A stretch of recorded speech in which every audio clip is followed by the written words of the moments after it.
So one of the things that I learned, aside from academic psychology, this is my own theory, having gone through this, is that each of us has a dysfunction. We all have some dysfunction in our family and in our life. It's part of humanity. Call it karma, call it, whatever, but that's just part of being human. Some are far worse and far more dysfunctional than others. And the typical reaction to this dysfunction is to deny it and hide it, right? So you don't talk about it. Don't tell people that your daddy drinks, don't tell anyone that your grandfather Joe molested you when you were 3 years old. Don't say that. Don't talk about it. We don't talk about those things in this family. So what happens? That person goes out into the world and takes that dysfunctional pattern with them, and because it's hidden, all these people go out into the world and they form dysfunctional institutions. And the ultimate purpose of the institution is to protect the dysfunction through hiding and denial and all kinds of processes to protect that.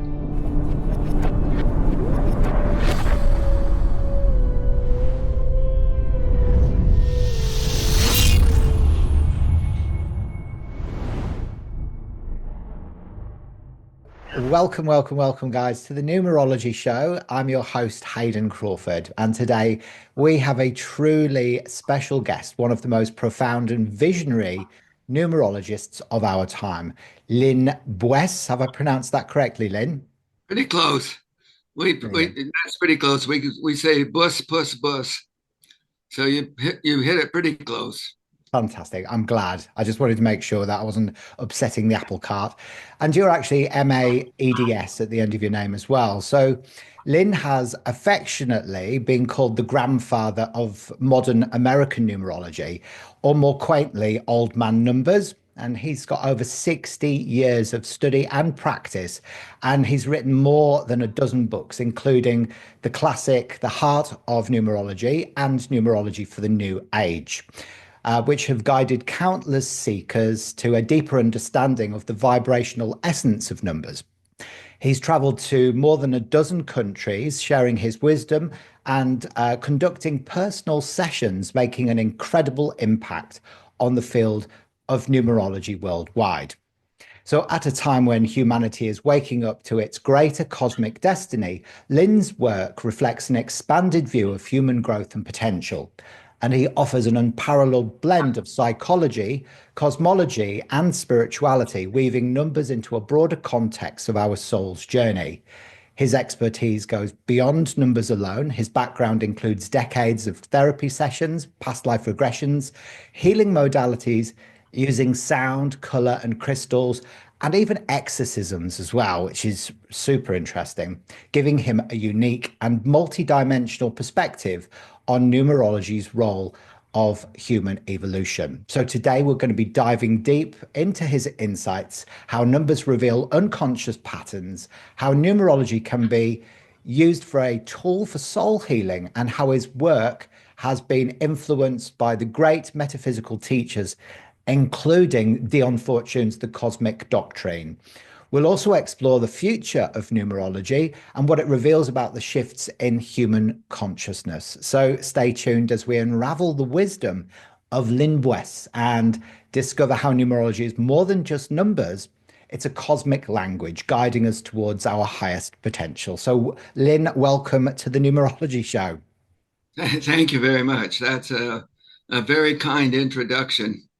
It's so good. It makes me want to hear this guy. Well, thank you for that. I appreciate it. Now, Lynn, the first question that I've got for you today is you've been referred to as the grandfather of modern American numerology. What first led you down this path, and how have you approached numerology over the decades? So I think it might help to go back to the beginning. It would be around 1961. I was in high school, and I had I had not found my spiritual questions being answered through the church. I went through several denominations. And around that time, I discovered astrology. And then that led to Eastern religions and philosophy, including reincarnation and that whole concept, which led further into a whole spectrum of metaphysical, esoteric, occult, New Age, theosophical, Rosicrucian, whole spectrum of the alternative way of looking at things. And within that, it was 1964. I was visiting with a friend, and she gave me a piece of paper with my name and little numbers underneath the letters, and a book called Your Days Are Numbered by Florence Campbell. And I took that home and I started reading, and I said, well, some of it makes sense, but I don't know. And then I looked carefully. Well, in fact, she had calculated it incorrectly. And I revised it and started reading. I said, whoa, and then, as I've said many times before, being the secretive Scorpio that I am, how did she know this about me? I hadn't taken a test. I hadn't given her any information. It was pretty bloody accurate. And so that started my journey of seriously, working with numbers, and become pretty much a primary focus. And so for a while, it was just a self kind of thing. I would share charts with my family and friends, and I would do the same thing. I would get their numbers, and then I would, get my book out and say, well, you're number one, number three, did it that way for a while and gained confidence, began to do it, a little bit broader. 1969, I actually did my first paid session. I guess you could say I turned pro, and then I began to do mostly locally, and then 1973, well, around 72, 73, I got out of the military and I went to graduate school in Georgia. It was called West Georgia College. And I wrote my master's thesis on the symbolism and numbers associated with the tarot. And that thesis was actually published into book form and became The Tarot and Transformation, which was my first publication. And as a result of that, around 1973, I went on the road for the first time, began to lecture on that and other topics. And at that point, I was working numbers more with tarot and growing in the numerological knowledge. And then it was approximately 76 or 78. I went back to West Georgia and completed what's called a specialist degree. That's the EDS, a specialist in education. And at that time, I wrote my graduate paper on numerology. And I've said before, I wouldn't want people to think it was all that easy to sneak a esoteric subject into academia. So I called it digital symbolism. How to construct your digital symbolism matrix, which is basically a numerology chart. And the paper was entitled Digital Symbolism as an Adjunct to the Counseling Session, which also became published under the name Numerology for the New Age. And particularly into the 70s, mid 70s, into the 80s, it was one of the, I would say, among numerology, one of the best sellers. It was right up there in terms of recognition, and that kind of propelled my work and recognition, and the academic background, of course, added to the making it a little more legitimate to some people. So that was a distinction I think I still have, that along with my years of experience, I have 2 academic accredited degrees with graduate papers written on the topic. I used that back then, and I think it's still true. I don't know of anyone in this kind of, way out so to say, field that can say that. So it's kind of unique, gives me kind of a unique background and perspective. Yeah, I would say so, absolutely. So, how do you feel that numerology has evolved or changed since then? Well, I mean, the way I would see it, that there is just simply a process of greater awakening among humanity in every possible way, religion, science, just social awareness, but particularly in these sort of alternative or,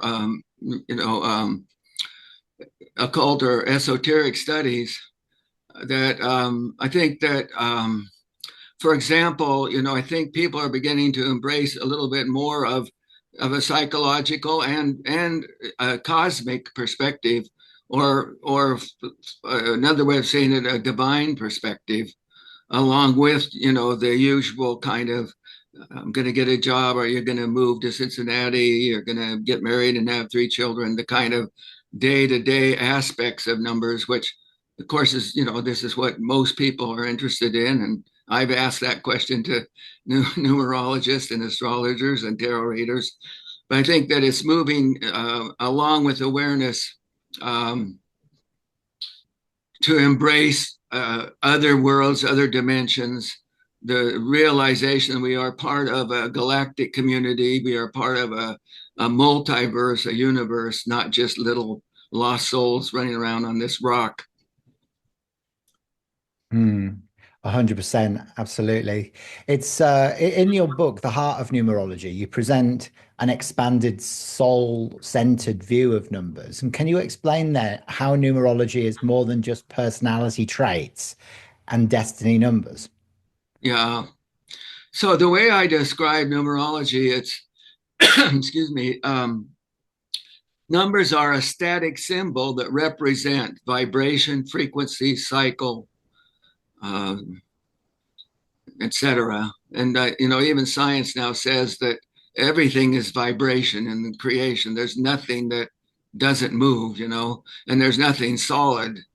And so I think numbers represent, as I say, are a static symbol that represent a frequency that can be attributed to our relationship with ourselves, our relationship to others, our relationship to society, our relationship to the world around us, and if one chooses, our relationship to worlds beyond and to galaxies and heavens, if you will.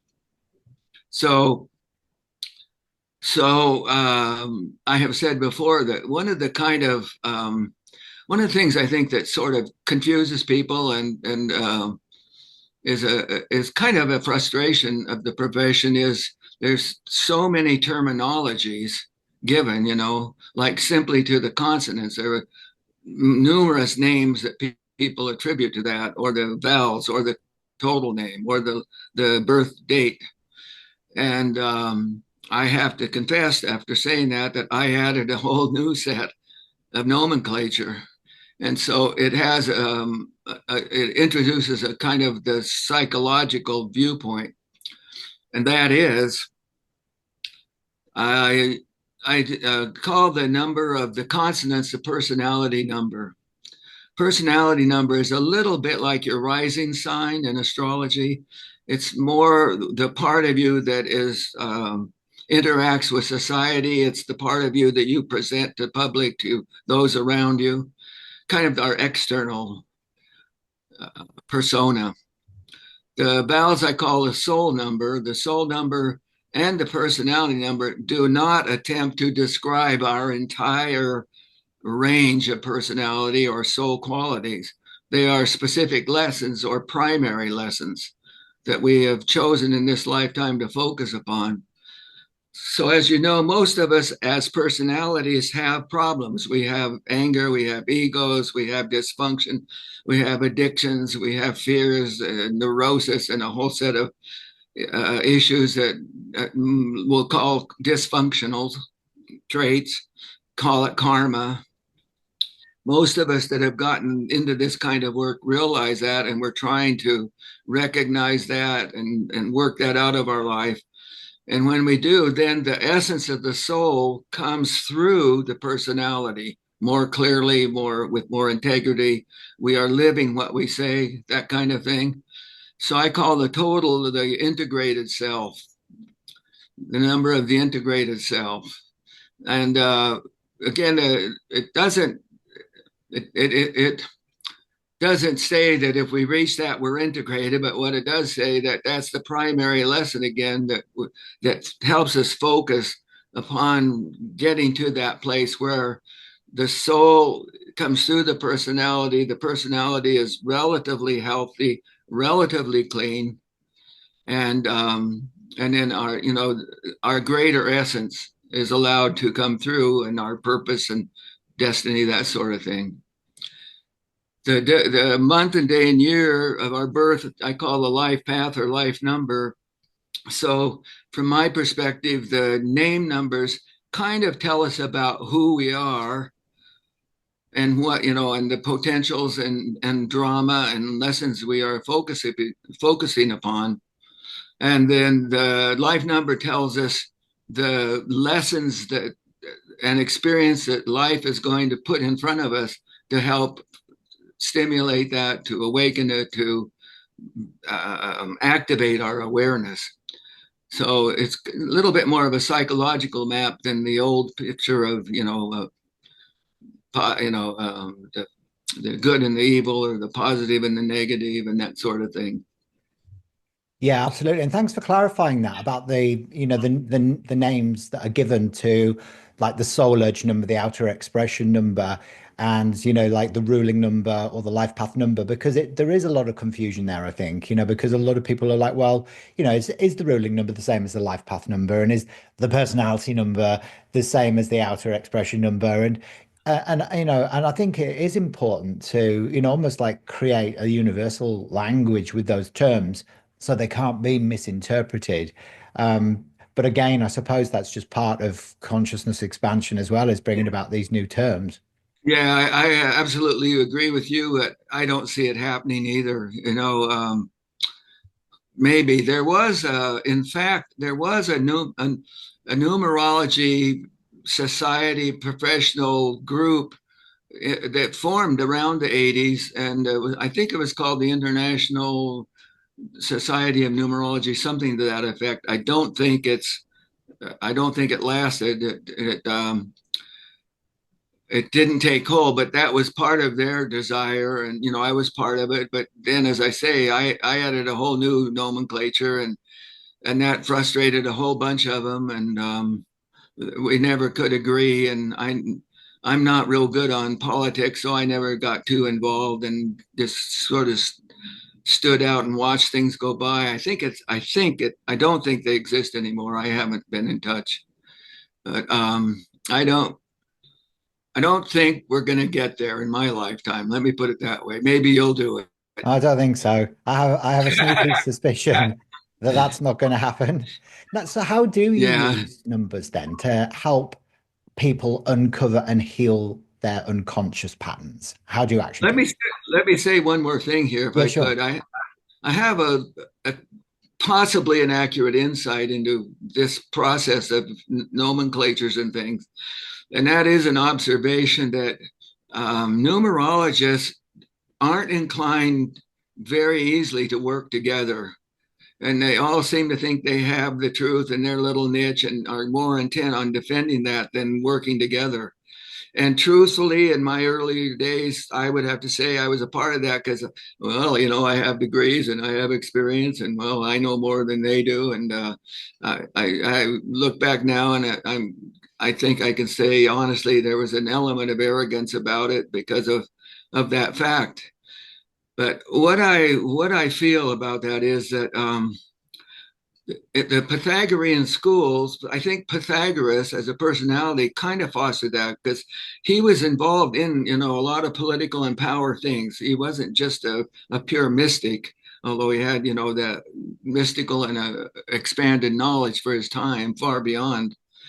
but he was also very worldly and involved in power, and I think egos and that sort of thing.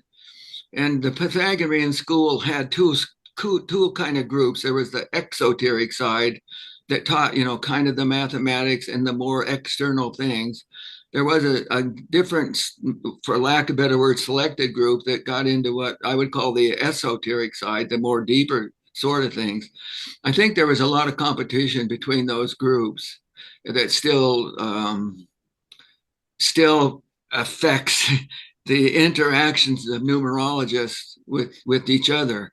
I really truly believe I was there. I feel very confident to say I believe that I was part of the Pythagorean school at some time, and that is uh, possibly a memory. I can't confirm that, but possibly a memory of perception. But maybe it sheds a little light upon the community in general and the kind of the thing that prevents us from finding agreement upon nomenclature, among other things. I love that, and you know what? I've kind of experienced it a little bit with doing these podcast interviews as well with different numerologists who've have different perspectives, whether they come from the Pythagorean school, which you and I do, or from Chaldean or Egyptian, or all the other forms of numerology. And what I found is that there's been this underlying sort of feeling of kind of snobbery, and I've been a little bit sort of just a voyeur of it because I prefer not to participate in that because I'm just open to learning as much as I possibly can. But it's definitely been noted. So I think that part of the work that I'm hoping that this podcast will do is kind of bring together different schools of numerology and start helping other numerologists as well to realize that, it's not just one size fits all. It's actually, it's good to really expand your wisdom of numerology as well, so that you can incorporate maybe some of the wisdom from other thought forms as well. So thank you for bringing that up, Lynn. I appreciate Yeah, that. yeah. I've kind of had my element of snobbery along the years as well, particularly the early years. And I've told the story where there was a point in my work where I was speaking, and truthfully, I had kind of a perception that I'm this spiritual teacher traveling around the world giving this wisdom to people. And I was in a small conference where there was a little more intimacy, and a little more group sharing, and I said, I had this perception of myself, and I realized that I've been running around the world doing all this because I need to learn from you, and I've got a lot of lessons learned, and I'm going home. And I did. I went home and dropped out for quite a while just to reflect upon my own issues and that sort of thing. So along with numbers, I have a psychological background, and I was, among other things, what we call an adult child of alcoholism, which means that I am the child of a parent who was alcoholic. And there's a whole set of dysfunctional patterns and behaviors that goes with that. And I didn't realize what that meant until, many years into the spiritual work. And I was introduced to that. And I just went, whoa, that answers so many questions that I'd been hiding. And so, I've done a lot of work and with my dysfunctions. I've put in hundreds of hours with therapists and other practitioners, and I've had my aura cleansed and my chakras balanced and my karma cleared and my meridian straightened, and I'll have it done more times because I'm not there, but I'm a whole lot more comfortable where I'm at, and numbers are certainly a part of that. So one thing that I think might be helpful to say here is that one thing I have said is don't get caught in the number and miss the moment. And a lot of numerologists get into numbers and they get really compulsive into it, and oh, you're a one and you're going to be independent, and oh, you're a two, you need to be cooperative. And oh, you're a 4, you're going to work all your life, and and they are fixed upon the number and don't allow the experience to get through because because I'm interpreting and I'm helping you, that sort of thing. And so as you work with numbers, if you don't stop and say, okay, I've got it figured out, you keep asking questions. You go through the number, you go to a new depth, and when you work through that depth, it opens yet another depth and another layer and another layer. And to me, that means willingness to go into the dark side and explore that and clean that out, and the curiosity to experience the light side, which leads to other dimensions, which leads to the cosmos, which leads us to divine and our true eternal self. And so that's that in a nutshell, I think, is what numbers can help do. And I think it has been an intimate part of my journey in that direction, both into the dark and seeking the light.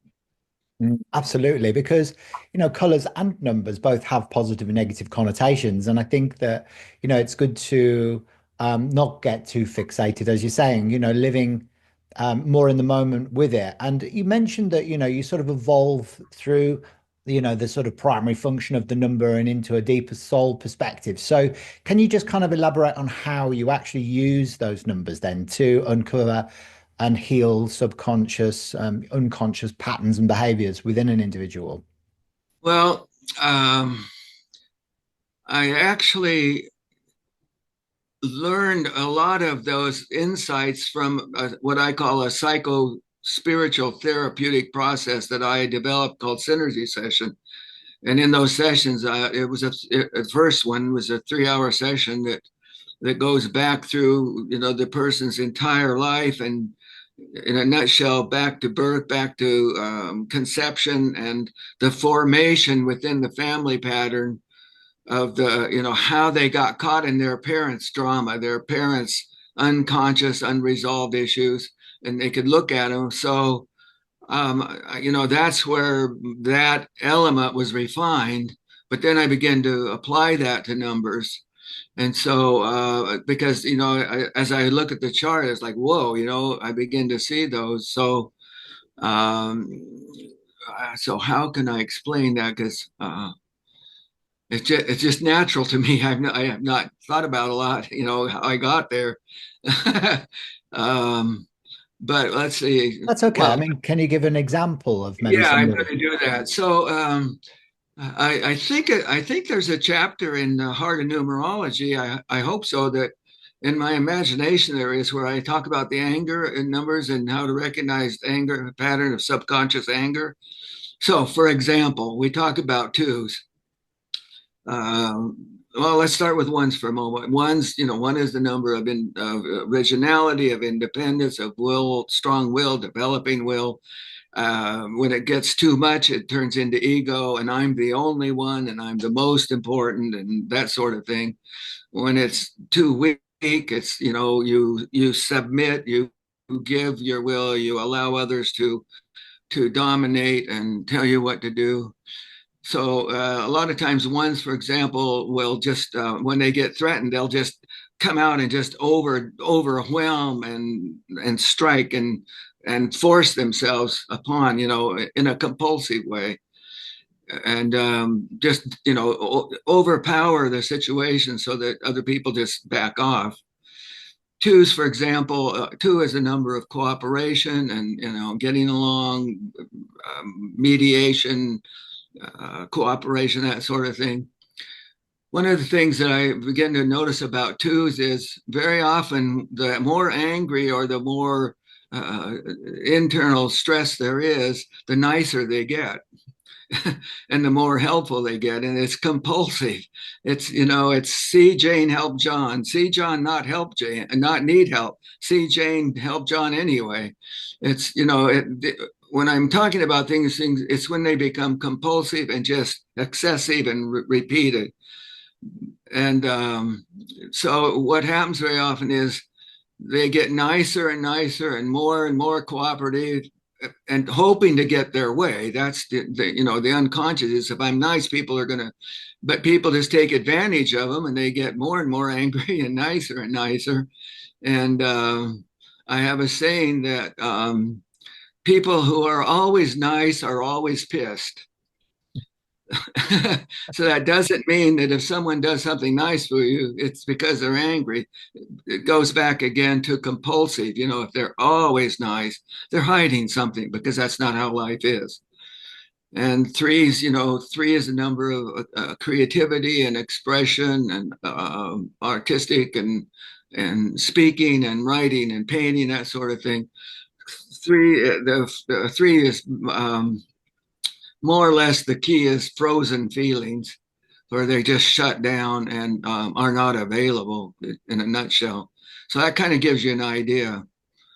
Um, Yeah, absolutely. It's brilliant, actually. And it does correspond a lot, actually, with the color mirrors system, because if we're talking about the number three there, for example, in the color mirrors system that I work with, this is Jupiter. So number three is represented by the color coral. Now, the opposite color of coral on the color wheel, or the complementary color is turquoise. And that's the shadow of really some of the coral stuff. And this is the frozen emotions stuff that you're cool. talking about there.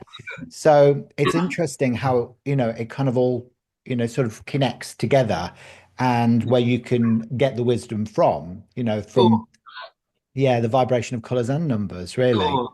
I think we're going to see a whole lot of these kind of things coming out now, because I think you're aware we're in a accelerated time where consciousness is rapidly expanding. As we used to say in the business, the veils are being rendered and taken away, and we are seeing more, hearing more, connecting to more, inspired more. And we're going to see all kinds of products and techniques that open these doors quickly, because we've got some work to do, collectively speaking. 100% we do. Yeah, it's really needed right now. Now I know that Dion Fortune's the cosmic doctrine had a really big impact on you. I know we mentioned that in our previous conversation, but like how did her teaching shape your understanding of numerology and Well, cosmology?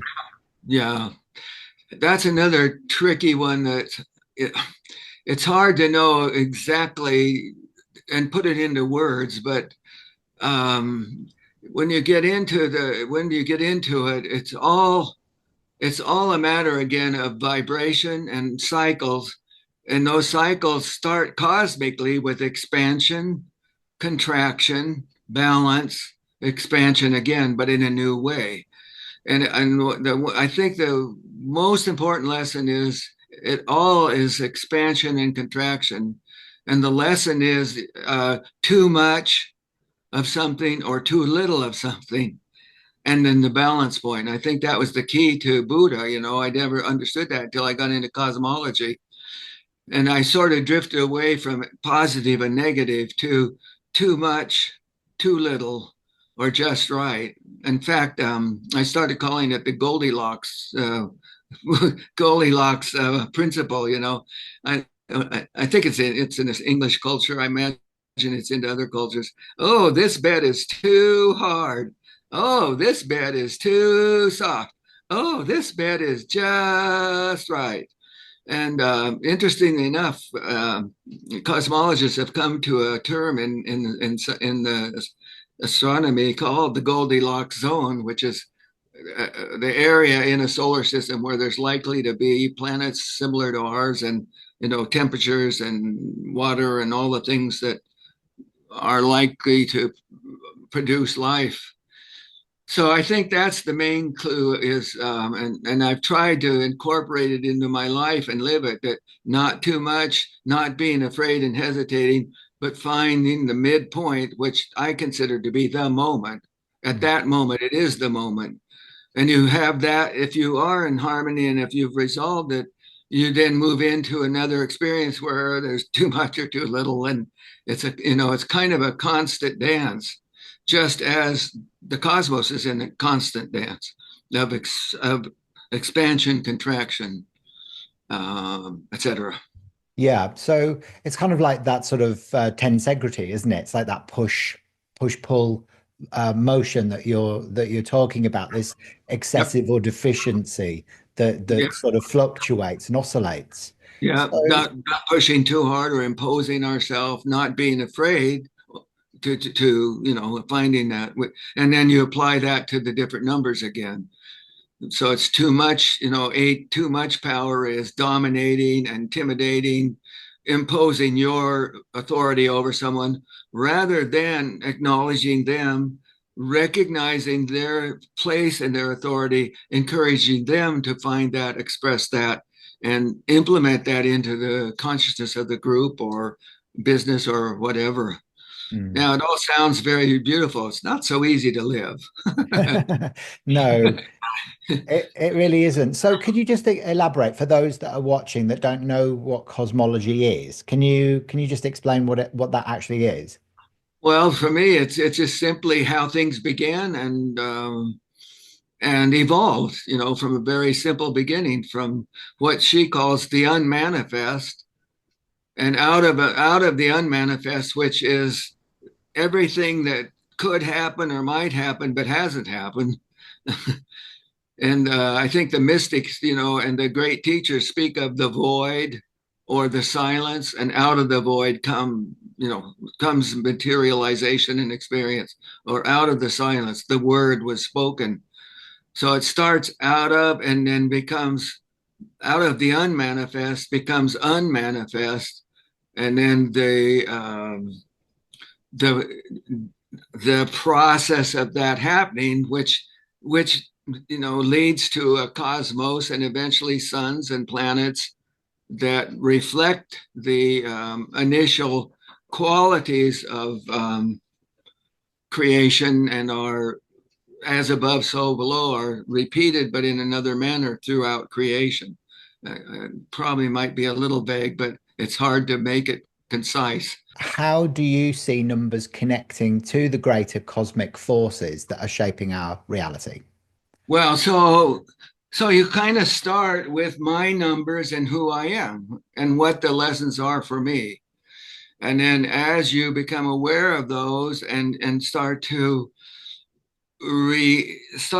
become more aware and are willing to let go of the elements in consciousness that restrict that, neurosis, fear, insecurity, these sort of things, ego. As you become aware of those in yourself and in your interaction with others, and as you begin to become more clear, then you become more comfortable and you begin to become more aware of the world around you, including nature, including animals, including the minerals, as well as humanity. And as you stay with that process, you become more attuned to the soul, and the soul begins to reach out. You begin to become aware of more subtle dimensions and other levels, including other life forms, other, you might say entities or angels or other beings or other extraterrestrials. And ultimately, we have the capacity to embrace the wisdom, to tap directly to the cosmos and know from the divine connection rather than learned book reading kind of information. Hmm. That would kind of say it in a nutshell. Yeah, so kind of experiencing it as opposed to theorizing everything because Yeah, it, yeah, yeah. That's yeah. absolutely important. Hmm. I look at my work, and I think early on, I, I had a intuitive grasp of things that many numerologists were not seeing.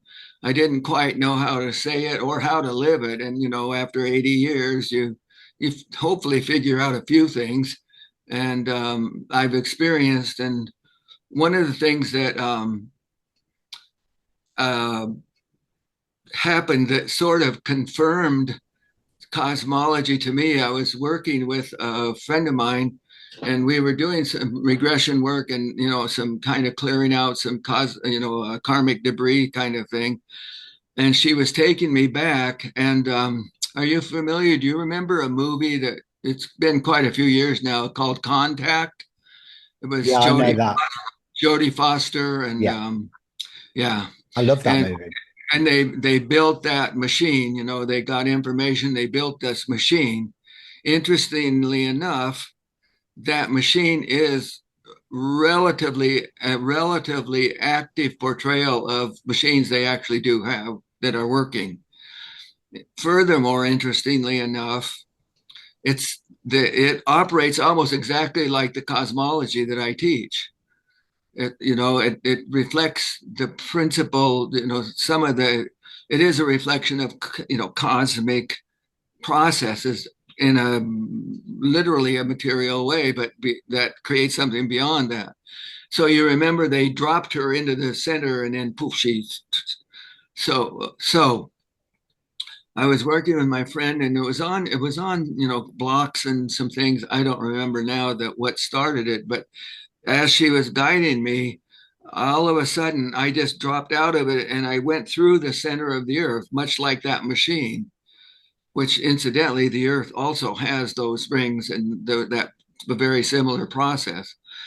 And I hit the center, and poof, I just went out. And it's like, now I hadn't seen these before, but it's like you see now, you go through a tunnel like a spiral, and then all of a sudden poof, I opened up into a whole new cosmos, like a whole new universe, a whole new world. And then poof, it closed, and then through what I think you would call a wormhole, and then poof, another one, until finally I was back to what I would call, what in the only term I can understand was when it all started, more or less, or at least when my journey started. And I was a spark, a divine spark, but inexperienced. And I felt the push of that cosmos, and I was thrown out into creation, unprepared and really angry. And then I came back, I came back through, universes, and they close, and then through a tunnel, and then another one, and back into this solar system. And very briefly, I went through the esoteric schools. I for a moment I experienced Saturn and Jupiter and Mars and Venus. I don't remember Mercury, and then into the Earth. So as a result of that, what I teach is a living experience, not just an abstract.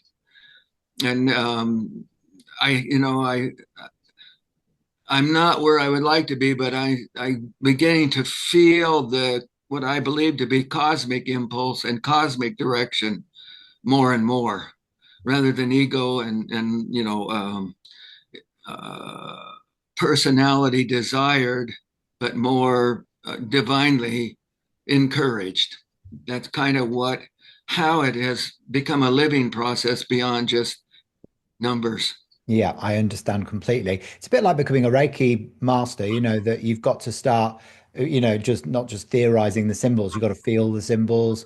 And the more you do that, the more you kind of align with the energy of the vibration of those symbols, and you know how to work with Yeah, them. So do that's your exactly. students then, do they also have like similar experiences that you had, or is that just unique to you that you were propelled into the earth and spat out through these wormholes and etc.? I've Is had some that have had similar, and I think that kind of thing is happening more and more frequently now. Maybe not exactly in the way that I experienced it, but grasping a hold of something far beyond, Earth and even solar system, and certainly beyond, intellectual dimensions, and into the intuitive and into the spiritual, and bordering on the, for lack of a better word, the eternal, or the the higher levels of information and wisdom. It's the only thing I can think of at the Yeah. moment. Okay, great. So Yeah, it's incredible, really, what you're saying, and I think it's profoundly important as well. I know that my own personal journey with numerology, started just an interest in numbers like yours as well. But I kind of also have found over the years that I've been exploring numerology that my awareness of other dimensions of consciousness has heightened, and I can more easily connect up with the vibrations of the archangels, ascended masters, and the Galactic Federation of Light, and they work very, very closely with me. There you And go. yeah, so it has really, really, sort of made a huge difference because I never even had any interest whatsoever in writing a book. But, I wrote my first book, and this was based around a lot of their guidance that, that they were giving me, Cool. helping other star seeds to ascend, So I Yeah. know firsthand what you're talking about, although I've never had like a very sort of physical slash cerebral experience like what you've just explained. Well, it But it does. must be amazing to have that sort of thing happen. Yeah, yeah. And all I can say is I want to get back. But it's not so easy, because we've got food and chemical imbalance, we've got emotional needs and family and karma, and financial needs and intellectual needs and social issues, and there are a whole lot of things that complicate the path of getting there. It's so true. It's so true. So many ancient civilizations saw numbers as divine codes of creation. So, from your perspective, do numbers hold the key to understanding the structure of the universe? Absolutely, at the core, absolutely. There is a mathematics that is precise, and it all works on math and vibration. I also tell the story that I've also seen this over and over, that people who are into numerology very often had trouble with math. And interestingly enough, people who are into numerology oftentimes are like bookkeepers or accountants or people that do ledgers or calculations. And um,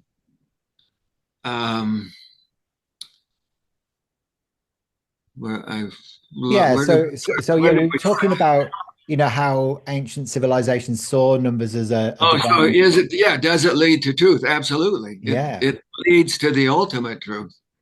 So I was going to say that as a student, I struggled with geometry. I think I got C's and just got by. I had more trouble with algebra, and they put me into advanced algebra, and I lasted about a week or two and dropped out. And I also made a decision in my life. I'm going to be mystical. Therefore, I cannot be scientific or mathematical. It was an either or, which I regret now because I think that if I had a mathematical vocabulary and precision, I could make my understanding of numbers far more clear and convincing, and calculations much more precise. Absolutely. Well, I'm a bit like you, Lynn. I really struggled with mathematics too, and I have no interest in it really, apart from Yeah, like the basics. But I love numerology. It's a completely different yeah, energy. But, for you to blend those worlds together, I think would yeah. be, really powerful. So, Absolutely. okay, so from your um perspective then, from your deep studies Oh, yeah. of, If I could interrupt, oh I yeah. have another thought about so it doesn't necessarily, it isn't necessarily going to lead us, well, eventually I think it will help if one chooses that path to put us into a cosmic and divine. But on the way, that may not be the individual's path, but what it might do is open the door to their creativity, and they might become fantastic artists or spokesmen, or the eight might become a super engineer, and combine divine wisdom with stress and metals and all those sort of things. So not everyone is going to take the cosmic path, but that, I think, in the end, that's where it leads. But on the way, what it can do is help you to see where you are stuck, and make it easier to find what you might really be here to do and might really love and enjoy doing. Yeah, 100%. Absolutely. Never a truer word spoken. If I reflect back on my own path, before I discovered my what we call ruling number, it's the life path number. is a nine. I was working in IT recruitment. I'd done that for 15 years and I was really good at it, but I hated it because it never gave me any fulfillment. I always used to feel like I was living somebody else's life. So it really helped me to remember that I was actually here to be of service and, to help people, which is where I get my fulfillment. And I think that you're right. When you understand the deeper resonance behind the number vibration, it can help you make better choices for yourself. And you can bring the divine essence of that number into into whatever work that you do, whether it's metaphysical or not. It's Exactly. irrelevant. Absolutely right. That I think is what's happening. So when you ask me about people are the people I work with experiencing cosmological experiences, maybe not directly in the way that I did or taking that trip, but they are infusing a glimpse and elements of that. And as you say, it goes into what they're doing, may not be seen for a while even, but it is being implemented, and that is accelerating, as you know, throughout the planet and throughout all of humanity. There's I think going to be a greater kind of period of awakening than what I perceived in what I kind of call the New Age movement back in the 70s and 80s. Um, there's another wave coming in of uh, global awakening, partly through crisis, and realizing how dark and how bad things are, and realizing I really need to do something within myself and about this. It's a kind of a slightly different energy, but nevertheless, it's going to open the door to accelerated search of people who up until now would not have done that. Yeah, 100%. It's interesting. Back in 2020, there was a huge shift in consciousness. And Yeah. it's interesting because bottle number 20 in the system I work with is called Awakening. So it carried that vibration of the 2020 awakening that took place. And it's a magenta bottle over copper. So it's where divine love in magenta hits the copper earth. And I think that, that was the major shift that was starting to take place over that time. Cool.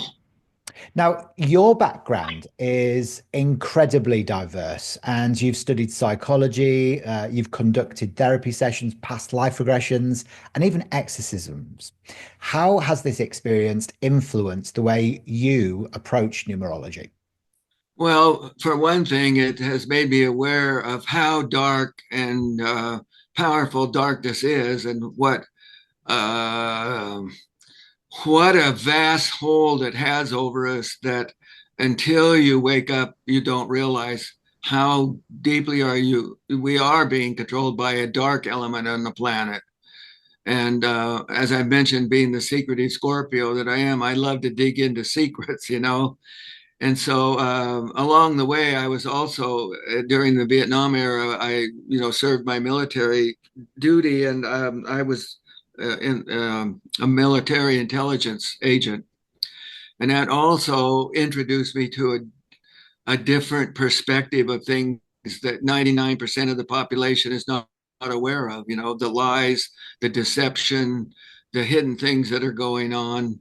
Uh, by institutions, particularly. And prior to that, I was, pretty much naive about, and I wanted to see the good in people and that sort of thing. And uh, it, that and the regression sessions that I have seen have made me very aware. And some people may think I've gone off the deep end, because I've kind of been pushing that side and received the ultimate compliment from the unaware of a conspiracy nut wacko. How specifically? What do you mean? Well, that's one of the names that I was called because I pointed out some elements in some of our political leaders and some of the things that are going on that I'm aware of and things that I had seen. And people aren't, some people just aren't ready to look at how dark things are. Let me put it that way. But I don't think that's the point of our purpose here. Well, See, I would still be interested to just explore that if you're happy to, just in a bit more detail, because obviously numerology does reveal the dualistic nature of this planet. And I think that, the awareness is absolutely key, especially as so many things are being brought into the light at the moment. So could you maybe be a bit more specific and maybe elaborate on what you discovered during that time whilst you were working in, the military? Okay, for example, one of the things that part of my work, I was in counterintelligence. One of the things my primary work was doing background investigations for people that were going to be getting security clearances, confidential, secret, top secret.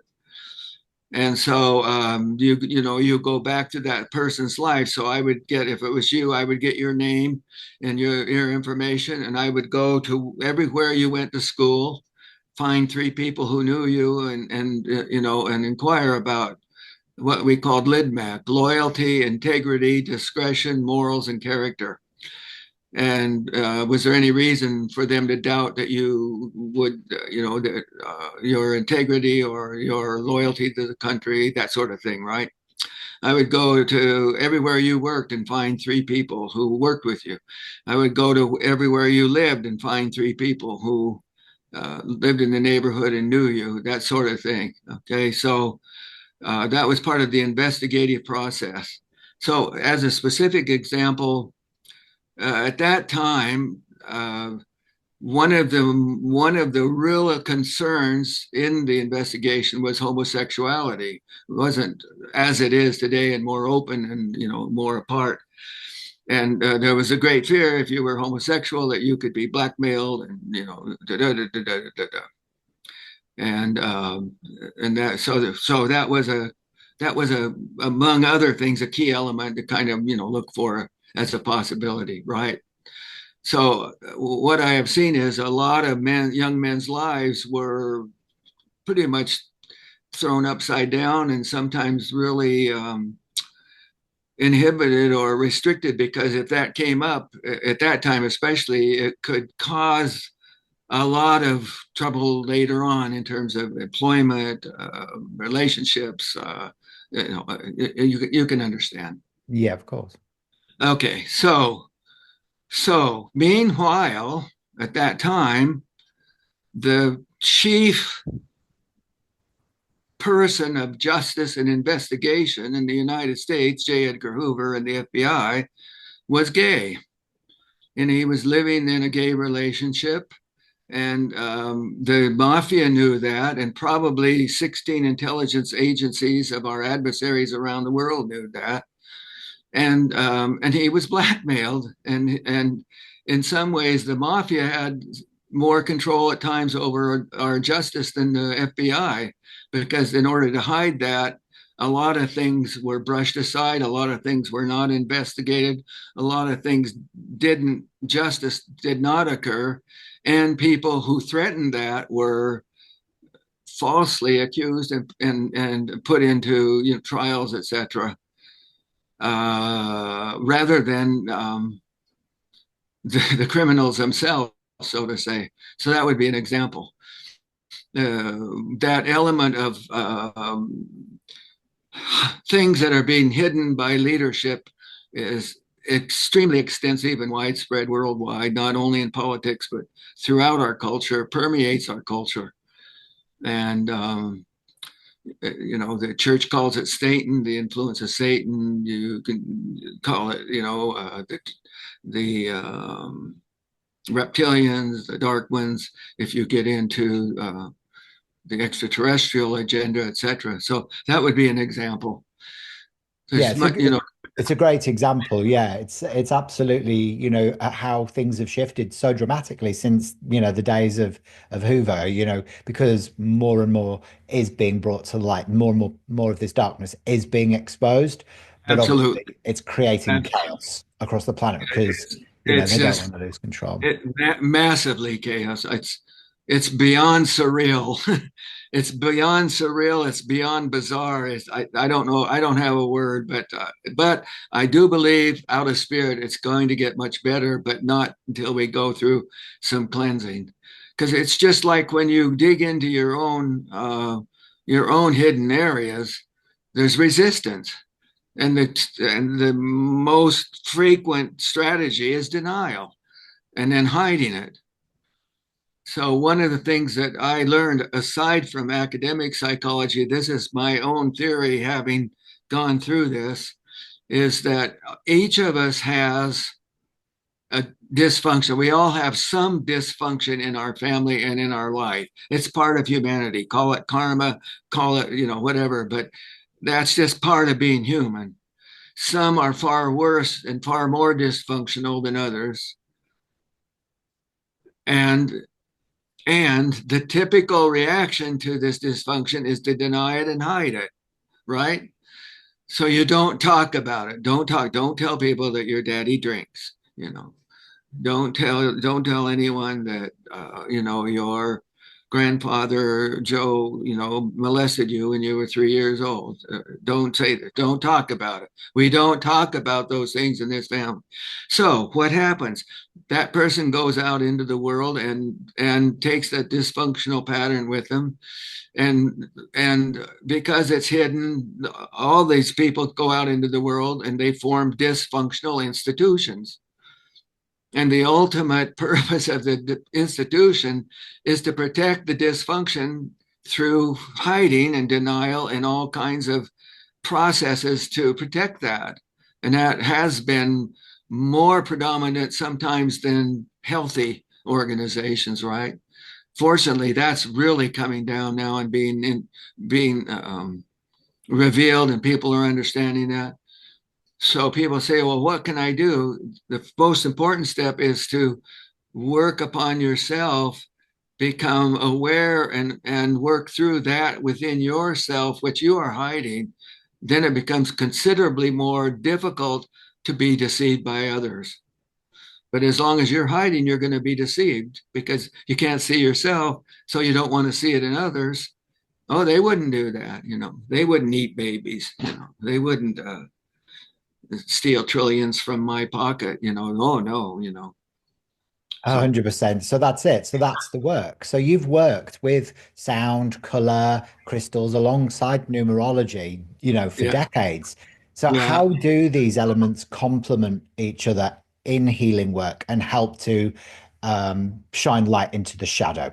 Well, in the end, they all, if applied appropriately and with integrity by the practitioner, they all lead to the process of clearing out the debris and opening the door for the pure vibrations to come in. And so another way of saying it, it's all vibration. So we're kind of caught in our world, and we're kind of right now, collectively, most people are caught in what? Fear is a primary motive or emotion in the world today, fear and insecurity. And then after that, confusion, because we've been lied to for so much by so many for so long, and they're lost. And in that state, they're vulnerable and easily controlled. So it starts by acknowledging where you are at, being honest with what it is in the way, working with others. And so each of these tools are offer a part of the cleansing process that gets the debris out of the way and allows the planetary vibrations, the systemic vibrations, the galactic vibrations, and the divine vibrations that come from creation, the creator itself. Well put. I love that. Well put. That was very, very good. So you've Sounds good been, to me. what's that? I say it sounds good to me. Yeah, no, that sounds good to me as well. So you've actually been ahead of the curve for decades, haven't you? And Well, what I'm beginning to think so. I was talking to another numerologist friend recently, and I said, I put these things out in the 70s. I honestly thought that there would be young numerologists would gather around and want to know more, and it would take a hold and spread, and it hasn't. And I have at times been very disappointed because I felt it was a very valid thing. And she said, I think you're just ahead of your time. And I got to thinking, well, that may be. But I'm also thinking my time has come. And I think what we are doing here is a part of that it is time. 100%, 100%. And Yeah, quite honestly, I have my own fears and my own insecurities. And on one level, I've been hesitant to say some of the things that we're talking about here. But that's why I'm appreciative of what you're doing, because I think you provide a format that encourages that, and I think it's time to be said. 100%, Lynn, 100%. So, how do you see, or what emerging patterns do you see in numerology for that most practitioners aren't talking about yet? Well, what I would like to see is more moving into the what I offer, maybe not my particular way, but a more psychological, a more cosmological. And what I would really like to see is someone who takes the mathematic precision and applies it to numerology to combine the intuitive with the precision of mathematics. And when you do that, sacred math, it has a possibility to be incredibly accurate and helpful and give us building blocks that are tangible in many fields, not just numerology, but in engineering and astronomy, wherever the application of math and science and the mystical are applied. So I think that what I would like to see is that mathematicians and academicians become more intuitive and trusting of their wisdom and blend that with their academic knowledge. And the intuitives become more aware of the mathematical and preciseness because I know it's there. I don't have the vocabulary or the skills to say it or do it, but I'm really missing it. I Yeah, see it now. so combining and blurring the Yeah, boundaries between science and spirituality, yeah. mysticism and I can academia. say I'm missing. I really regret now having not taken the time to be more disciplined and at least getting a grasp of the mathematical way of looking at things, which I absolutely don't have. And I sort of dismissed a lot of academics because it's a lie. A whole lot of the stuff taught in the schools are is just a lie, and we're finding that out now. History, archaeology, geology, anthropology. There's a whole new spectrum of truth coming out, and of civilizations and knowledge that we've had on this planet for hundreds of thousands, if not millions of years, that have just been forgotten and not even mentioned in college or high school, or that I think should be an integral part of education. I would love to see cosmology taught, in the fifth grade. Be amazing, wouldn't it? It's funny because I was Yeah. just having a conversation with Freddie Silver recently for my other podcast that I do, which is called Cosmic Conversations. And he, is an ancient civilizations expert. And, him and people like Graham Hancock are rewriting the whole definition of archaeology and how old the first freestanding temples are and how they Yeah, align with our galactic family, the exactly. Syrians, the Arcturians, and the Orions, etc. So that's Yeah, the information I think that needs to be incorporated, as well as numerology should be a foundational language within mainstream academia as well, because it helps students absolutely. with their true soul purpose. It helps them to kind of Absolutely. make better choices for themselves. But also what you're doing, numerology, tone, color, very, very important. And those combinations, like you're doing, can move things that might have taken me 6 months of therapy, that can result in processing that allows it to be more comfortable within yourself to embrace the hidden, the dark, and speed it up. So all these things are becoming homeopathy, naturopathic, chiropractic, acupuncture, all these things that have been, sort of squelched by the medical domination of Western world. Yeah, 100%. I love that.